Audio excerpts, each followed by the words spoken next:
Você já ouviu falar ali da aposta de Pascal?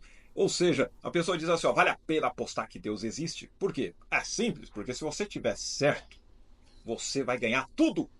Mas se você tiver errado, você não perde nada. Então vale a pena você crer em Deus.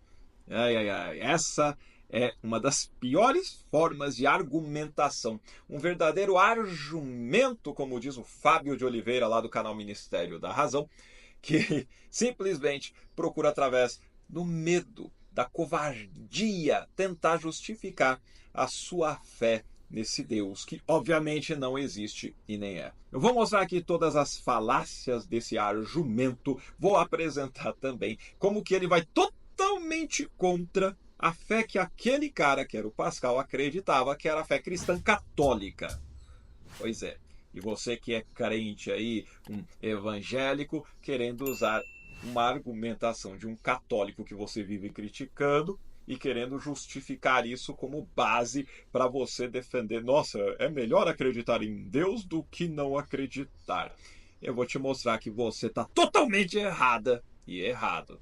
E eu quero só ver se alguma pessoa vai ser capaz de me contradizer. Não tem, né, ninguém. Esse aqui é o argumento, olha só. Se acreditar em Deus e estiver certo, terei um ganho infinito. Se acreditar em Deus e estiver errado, terei uma perda finita. Se não acreditar em Deus e estiver certo, terei um ganho finito. Se não acreditar em Deus e estiver errado, terei uma perda infinita. Você já viu que ele começa errado, dizendo que se você acreditar em Deus e ele existir, você estiver certo, você vai ter um ganho infinito. Que ganho infinito é esse? Então vamos lá. Como é que ele prova esse tipo de ganho? Tocha, ele está se baseando na fé cristã que diz que você vai ter a vida eterna. Então, como eterna é infinito, então você vai viver para sempre. Então, em tese, seria isso que ele estava querendo dizer. É mesmo? Mas como é que você prova que isso é verdade? Como é que você prova que a fé cristã é a correta? Porque ele cai aí grandemente já na falácia da falsa dicotomia. Como assim? Ele coloca basicamente um dilema para você. Ele está trazendo o seguinte: você só tem duas opções. Ou existe o Deus cristão, ou não existe nenhum. Peraí. Ele está desconsiderando, primeiro, que não tem só a fé desse Deus mitológico cristão. Existem várias outras mitologias, várias outras religiões, inclusive daquelas que, de alguma forma, influenciaram o cristianismo, como, por exemplo, o próprio judaísmo. E se os judeus estivessem certos? Porque a visão daquele Deus é totalmente diferente da visão do Deus cristão, mesmo usando a mesma Bíblia, tá? No caso da Bíblia hebraica. Ok. Então já está errado aí, porque pode ser aquele Deus do Antigo Testamento malucão também, né?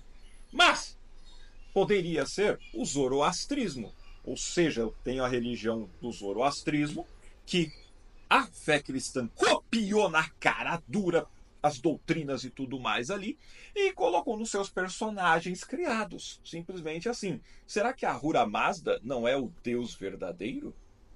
E se assim o for, e as pessoas não seguiram as leis do Antigo Testamento, que deram a desculpa que abandonaram por causa do cristianismo, ou de Ahura Mazda que não seguiram o que está no seu livro sagrado, já estão tudo lascado. Então, já começa caindo nessa falácia. Já está errado desde o princípio. Na primeira linha, argumentando, já também não tem prova e evidência de porcaria nenhuma. Só vai assumindo que aquilo é o correto. E aí, ele entra numa outra falácia, que é a petição de princípio.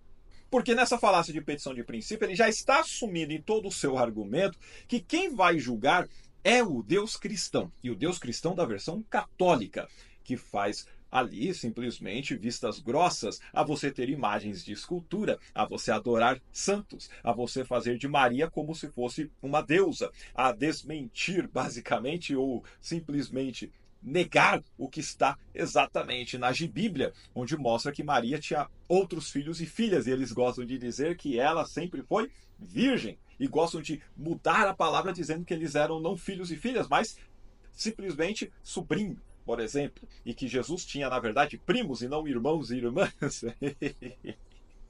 Caraca! Aí você vai falar, é esse Deus aí, ó, que deixa os líderes da Igreja Católica, padres, bispos, os seus sacerdotes, simplesmente aprovarem e simplesmente também fortalecerem a ideia da escravidão ao longo da história.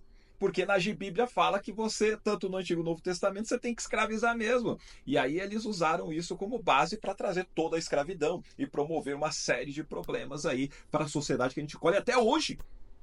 Tá certo que atualmente eles deram uma parada nisso daí, né? Eles agora estão simplesmente se contentando em pegar criancinhas mesmo e mandar bala nelas, né?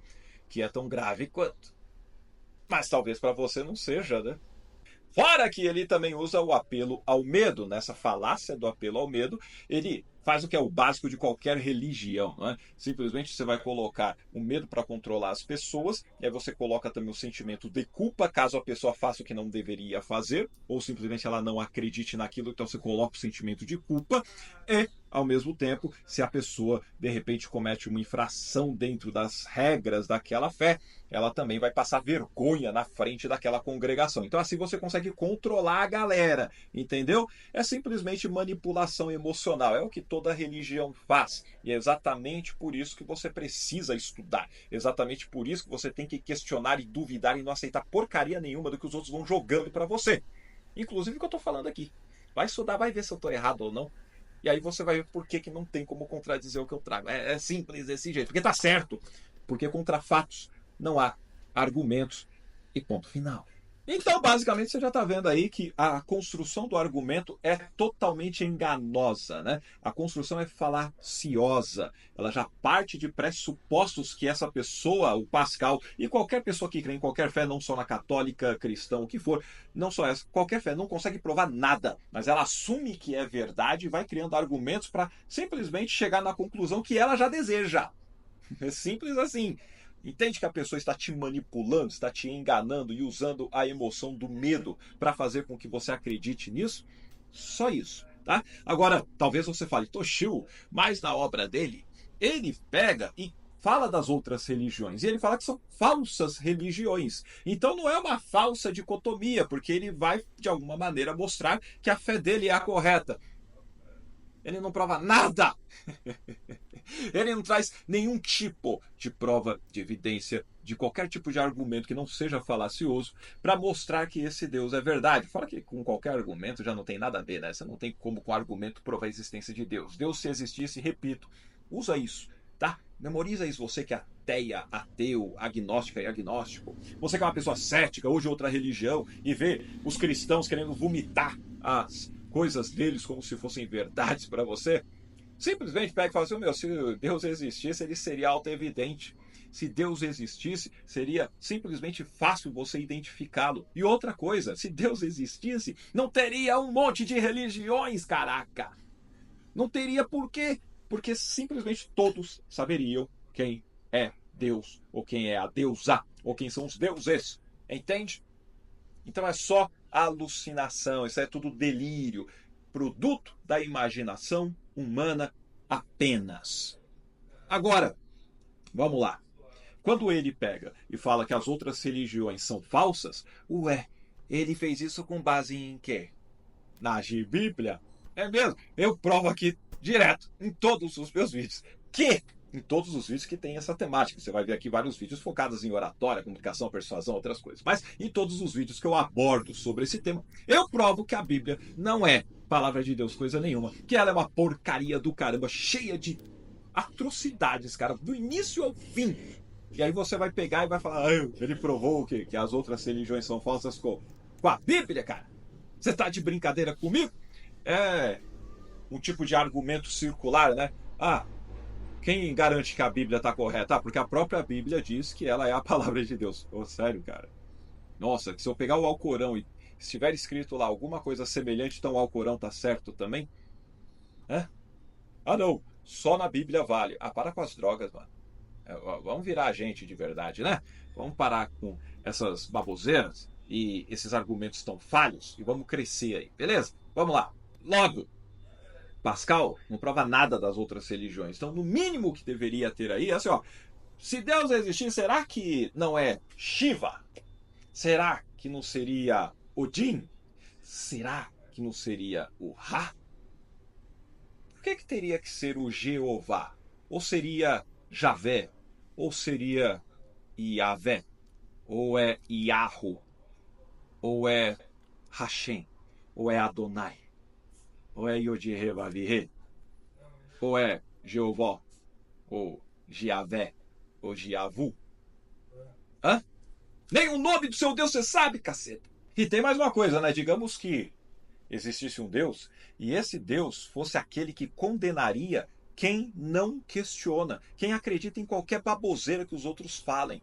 Então, essa pessoa já estaria condenada ao apostar de acordo com Pascal. Ela já estaria ferrada. Basicamente, então, se você está acreditando por precaução, porque vai que ele existe, né? Aí eu ganho pelo menos. Então, beleza. Você está acreditando por precaução.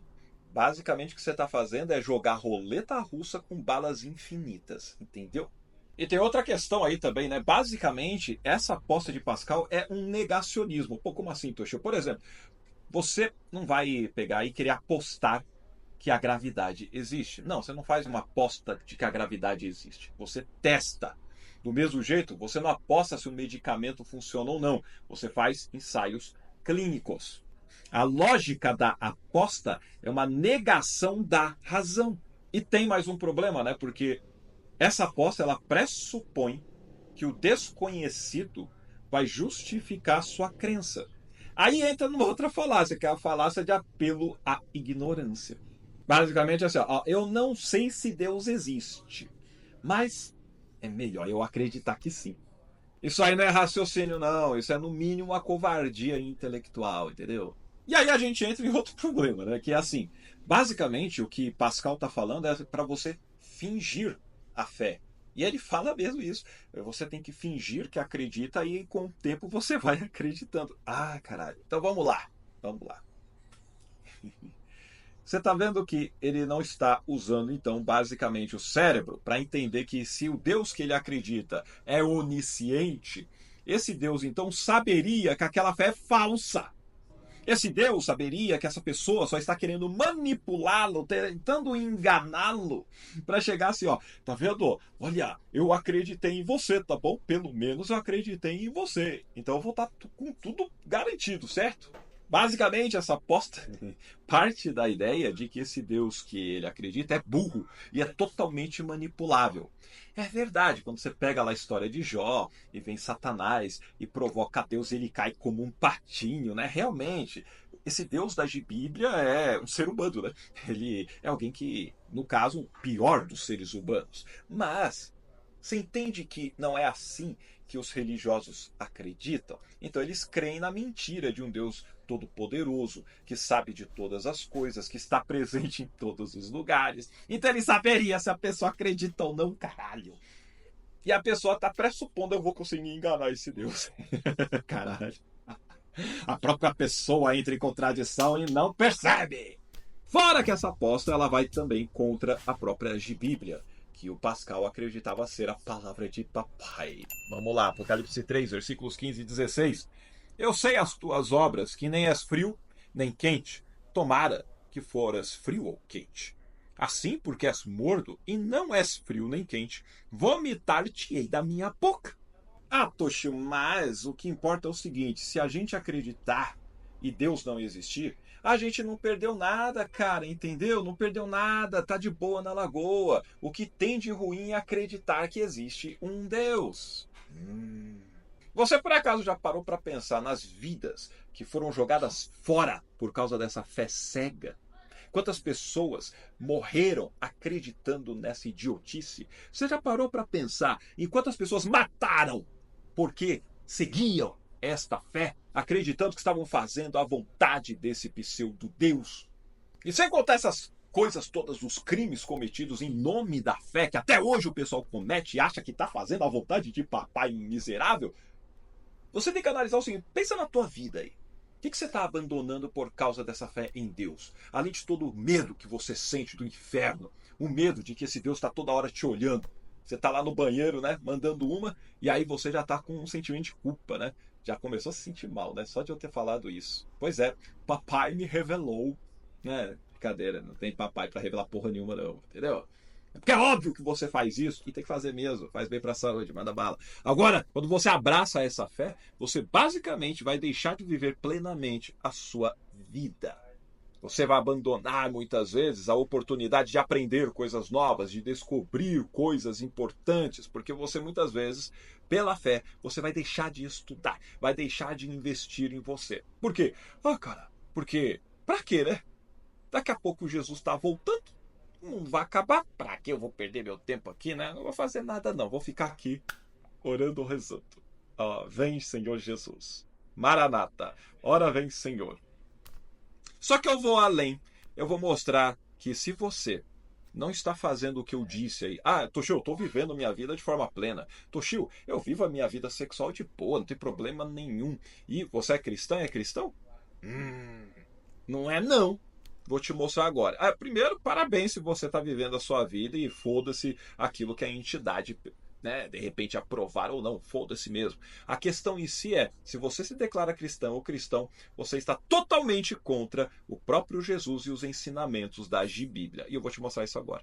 E isso vai servir para você não ficar falando essa besteira de argumento, porque você não é cristão, nem cristão porcaria nenhuma. Mas fica tranquila e tranquilo. Por quê? Porque ninguém é. É simples assim. Abra sua Bíblia no Evangelho de Lucas, capítulo 14, versículo 25 e diante. Vamos lá. Muito povo acompanhava Jesus. Voltando-se, disse-lhes: se alguém vem a mim e não odeia seu pai, sua mãe, sua mulher, seus filhos, seus irmãos, suas irmãs e até a sua própria vida, não pode ser meu discípulo.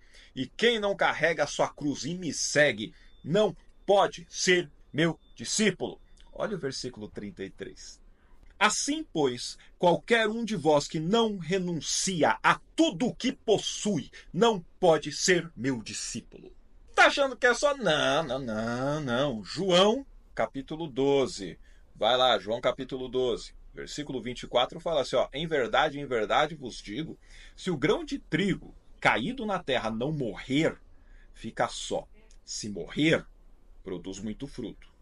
Quem ama a sua vida, perdê-la-á. Mas quem odeia a sua vida neste mundo, conservá-la-á para a vida eterna. Toshio, na minha Bíblia está escrito aborrecer. Não tem nada a ver com odiar. Vai no dicionário grego e pega esse texto. Vai lá na Bíblia interlinear. E a palavra é odiar. É ser detestado, ok? Não tem nada de aborrecer. O pessoal está te enganando, usando a tradução de forma incorreta, propositalmente, exatamente para você acreditar nessa baboseira. É odiar, ok? E não tem ninguém aí que vai conseguir contra-argumentar isso. A palavra correta é ódio. E a mesma palavra é usada, por exemplo, está escrito, vocês ouviram o que está escrito, Jesus dizendo, amarás o teu próximo e odiarás o teu inimigo. Essa palavra odiar é exatamente a mesma que está nesses textos, tá bom? Aí você fala, vou aborrecer meu inimigo. Não. E tem vários outros textos com a mesma palavra, é odiar e acabou o papo.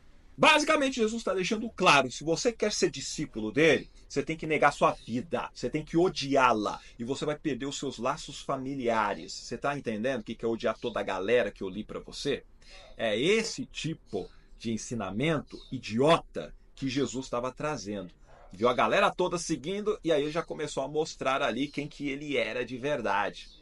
Uma contradição enorme, inclusive com você tem que amar ao teu próximo como a ti mesmo. Que na verdade, já falei em outro vídeo aqui, que quando fala sobre amar o próximo, ele está falando de amar o povo judeu. Porque é assim que está em Levítico. O contexto é esse, não tem nada a ser qualquer pessoa, não. Simples desse jeito. Agora, contradição, né? Eu tenho que amar o próximo, mas eu tenho que odiar o pai, a mãe, a minha vida, os meus irmãos, minhas irmãs, filhos e filhas? É sério? Se você quer guardar, salvar a sua vida aqui, você vai perdê-la. E quando você usa a aposta de Pascal, você está procurando preservar a sua vida. Você já reparou nisso? Então, quem usa a aposta de Pascal já está fudido. Entendeu? Já era, já perdeu feio. É brincadeira, não perdeu não, porque não tem Deus. Relaxa, não vai ter condenação eterna. Pô, sai da caverna. E tem mais, né? Em Mateus, no capítulo 16, olha que diz o versículo 24. Então, disse Jesus aos seus discípulos, se alguém quiser vir após mim, renuncie-se a si mesmo, tome sobre si a sua cruz e siga-me, porque aquele que quiser salvar a sua vida, perdê-la-á.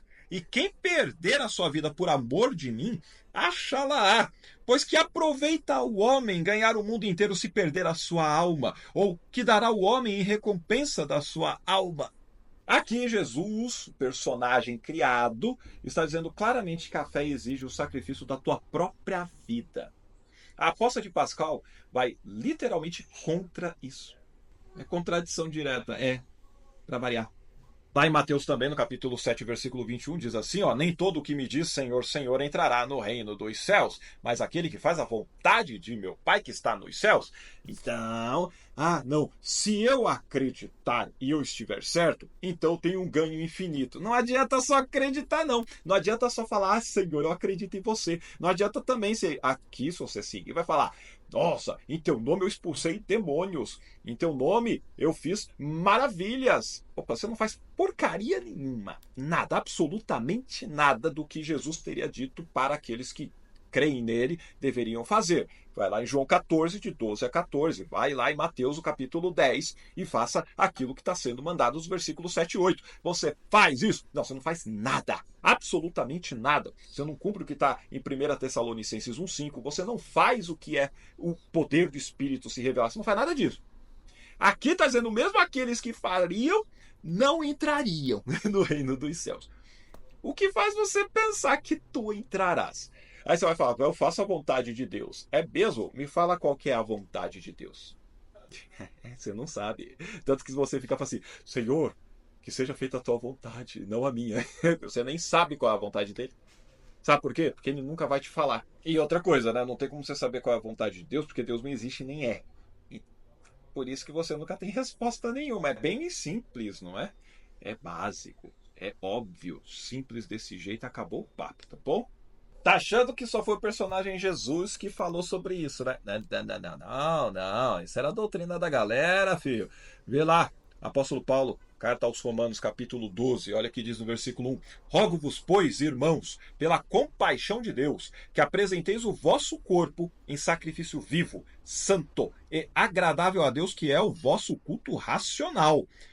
Não é só falar, eu acredito. Não, você tem que oferecer teu corpo. Tá fazendo isso? Eu sei que não.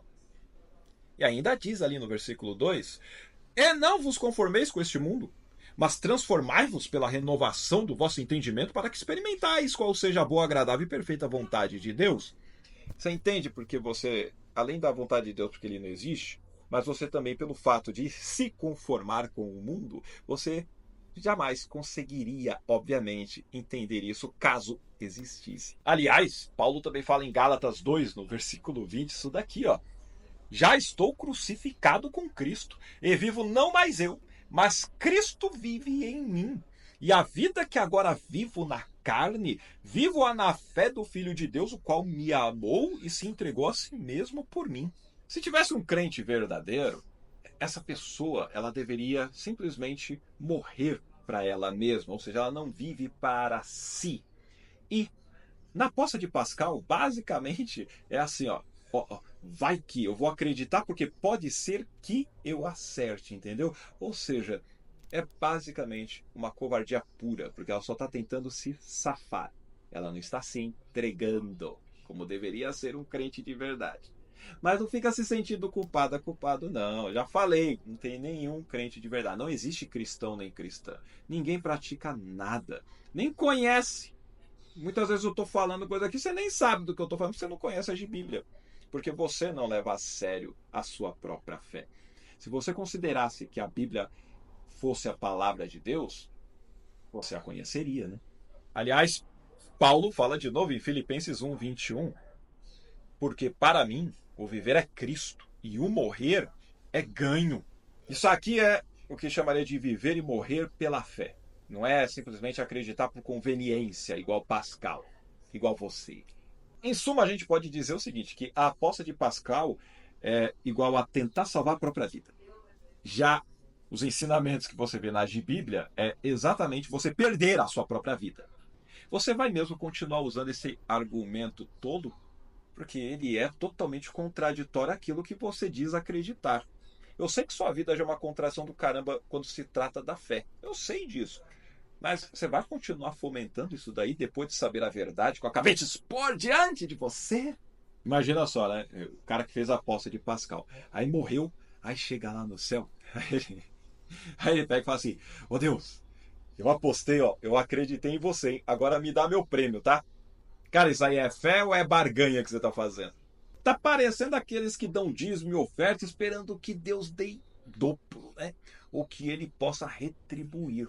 Tá querendo comprar a entidade, cara. Ah, quanta idiotice. Agora vamos supunhetar que existisse um ser divino, tá? Esse ser divino, ele deveria ser então alguém justo, alguém verdadeiro, alguém que preza a verdade, a sinceridade.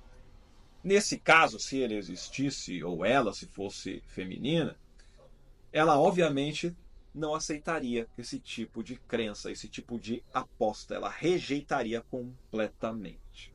A grande verdade é que ninguém jamais usa de verdade a fé. Ninguém tem fé verdadeira. Ninguém, absolutamente ninguém. Não é só cristão, não. Ninguém. É só você colocar em xeque ali, você vai ver que ninguém acredita em nada. E, obviamente, repito, ninguém vai conseguir provar isso daí também. E é por isso que a pessoa não tem uma fé verdadeira. É só da boca para fora. É fingimento. E a aposta de Pascal é a mesma coisa. Ela simplesmente está tentando usar o medo para ela não mudar a opinião dela pelo fato da própria razão dela, da própria vida, das evidências da cara dela mostrarem que não tem Deus nenhum. Só que ela fica tentando negar isso, é uma negação da verdade. A fé é isso, é negação da razão. E a realidade é que a pessoa não vive a fé, ela não entrega nada, não renuncia a nada, não pratica porcaria nenhuma, porém ela quer criticar as outras e exigir que aquelas que pensam de forma diferente, que falam a verdade, que usam raciocínio, né? Aí elas querem fazer com que elas pratiquem alguma coisa que está na Bíblia, enquanto elas vivem uma mentira do caramba. Então, essa fé é uma das maiores hipocrisias e mentiras já inventadas na história. E você pode sair dela, parar de se enganar e parar de enganar as outras pessoas e de condená-las de uma forma totalmente injusta. Quer continuar com a sua fé? Continua. Quer ficar nessa aposta mentirosa, covarde? Fique. Seja feliz. Já te mostrei que está errado. Mas se você quer continuar no erro, lembra que a fé é a negação da razão. Eu te trouxe aqui. Não tem como contra-argumentar. Mas, se ainda assim você se sente melhor com este medo que te corrói, então seja feliz. Vai ser livre, né? Porque o medo não é liberdade. Então seja feliz aí. E o que importa é o que interessa. Mas não venha querer colocar os outros debaixo desse jugo. Beleza na represa? Muito bem. E aí, curtiu o vídeo? Deixa o seu like, por favor, se inscreva no canal, ativa os sininhos para receber as notificações, compartilha com a galera, deixa aqui o seu comentário, sua contribuição. O que mais que o Pascal pisou na bola aí, que eu não falei? Coloca aí nos comentários, vamos ajudar aí a galera a raciocinar de uma maneira cada vez melhor e assim terem mais e mais argumentos para qualquer cristão ou cristã que vier falar qualquer besteira dessa. Você já, oi, toma esses argumentos. E aí já deixa a pessoa, perdi, entendeu? Mó barato. Você também pode se transformar aqui em um membro do canal e me ajudar com a sua contribuição para fazer com que esse tipo de conteúdo que procura libertar as pessoas da caverna possa chegar para mais e mais pessoas. Beleza? Valeu, abraço, até mais. Tchau, tchau.